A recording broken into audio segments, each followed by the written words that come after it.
রাত গভীর, চারিদিকে পিন পতন নীরবতা, শুধু ঝিঁঝি পোকাদের একটানা আওয়াজ আর দূরে কোথাও কুকুরের ঘেউ ঘেউ শব্দ। অর্ক তার ল্যাপটপে কাজ করছিল, কিন্তু মন বসছিল না। বারবার ঘড়ির দিকে তাকাচ্ছিল। রাত 2টা বেজে গেছে। তার ফ্ল্যাটটা শহরের একটু বাইরের দিকে, চারপাশে ঘন গাছপালা, পুরনো একটা বিল্ডিং যেখানে সে একাই থাকে। হঠাৎ করেই লোডশেডিং হলো। অর্ক দীর্ঘশ্বাস ফেলল। এই প্রথমবার নয়, প্রায়শই এমনটা হয়। সে অভ্যস্ত।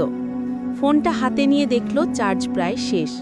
মোমবাতি জ্বালানোর জন্য ড্রয়ার খুঁড়তে যাবে, ঠিক তখনই দরজায় মৃদু টোকা পড়ল। অর্ক চমকে উঠল। এত রাতে কে আসবে? সে তো কাউকে আশা করছে না।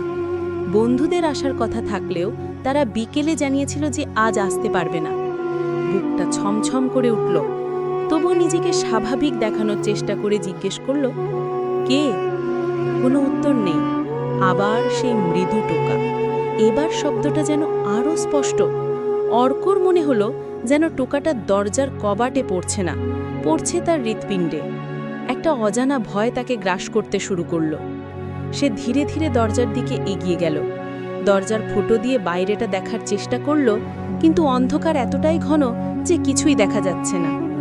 সে সাহস সঞ্চয় করে আবার জিজ্ঞেস করল, কে ওখানে এত রাতে?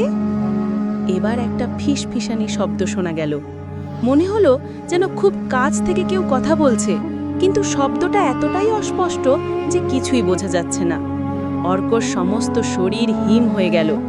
তার মনে পড়ে গেল কিছু বছর আগে এই ফ্ল্যাটেরই এক বাসিন্দা আত্মহত্যা করেছিল। এলাকার মানুষজন বলতো সেই আত্মঘাতী মেয়েটির আত্মা নাকি এখনোই বিল্ডিংয়ে ঘুরে বেড়ায়। সে এসব বিশ্বাস করত না, কিন্তু এখন তার মেরুদণ্ড দিয়ে একটা ঠান্ডা স্রোত বয়ে গেল। ফিসফিসানিটা এবার একটু পরিষ্কার হলো। মনে হলো যেন কেউ তার নাম ধরে ডাকছে, অর্ক, অর্ক।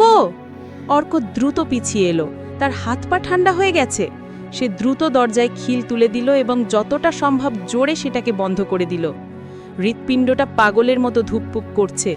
সে বিশ্বাসই করতে পারছিল না যে এমন কিছু তার সাথে ঘটছে। মোমবাতিটা জ্বালিয়ে ঘরের কোণে বসে পড়ল। কাঁপতে কাঁপতে ফোনটা হাতে নিল, কিন্তু নেটওয়ার্ক নেই। সে পুরোপুরি বিচ্ছিন্ন হয়ে পড়েছে। আবার সেই ফিসফিসানি। এবার যেন মনে হলো ঘরের ভেতর থেকেই শব্দটা আসছে। অর্ক চোখ বন্ধ করে বসে রইল। তার কানে বাজছে সেই অস্পষ্ট ফিসফিসানি, তার নাম ধরে ডাকা। সে প্রার্থনা করতে লাগলো শুধু সকাল হওয়ার জন্য। সে জানত না রাতটা কিভাবে কাটবে, কিন্তু তার ভেতরের ভয়টা তাকে পুরোপুরি কাবু করে ফেলেছিল।